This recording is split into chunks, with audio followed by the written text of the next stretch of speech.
В средней школе номер 3 города Гудаута диспансеризацию проводит бригада врачей из Адыгеи. Ранее они же осмотрели школьников из 5-й школы города. В общей сложности в районе ими уже осмотрено порядка 300 школьников.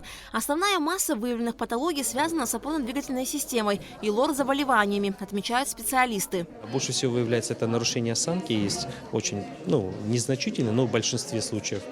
И, конечно же, плосковальгусные постановки и стоп, и формирование, и все остальное. У более детского возраста, первый, второй класс, это плосковальгусная постановка, более взрослого сейчас, которая осматривается, больше всего выявляется это сколиозные деформации грудопоясничного, у кого грудного, грудопоясничных отделов позвоночника. Родителям будут передаваться те рекомендации, которые им нужно выполнять в течение большого промежутка времени, чуть ли не до 18 лет, чтобы когда формируется весь организм ребенка. Перед диспансеризацией у школьников берут общий анализ крови и мочи. Затем с результатами анализов они идут на осмотр к узкопрофильным специалистам – педиатру, хирургу, эндокринологу, психиатру, офтальмологу, урологу и другим. В основном детки здоровые, но также выявляются хронические патологии. По моей специализации выявлены аденоиды, гипертрофия немных миндалин. Мы отправляли на дополнительные исследования в виде рентгена носоглотки, КТ-ППН, придаточных пазух носа. Да.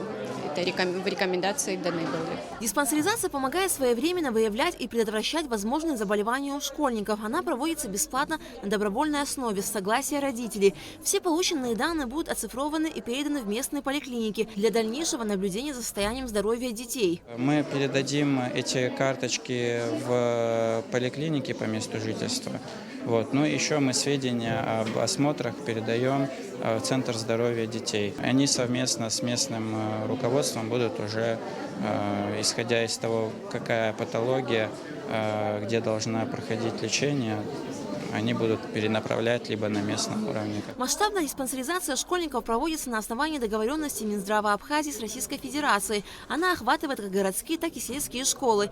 Диспансеризация будет проходить до мая месяца включительно. Алика Травшада Мурджения, Абхазское телевидение.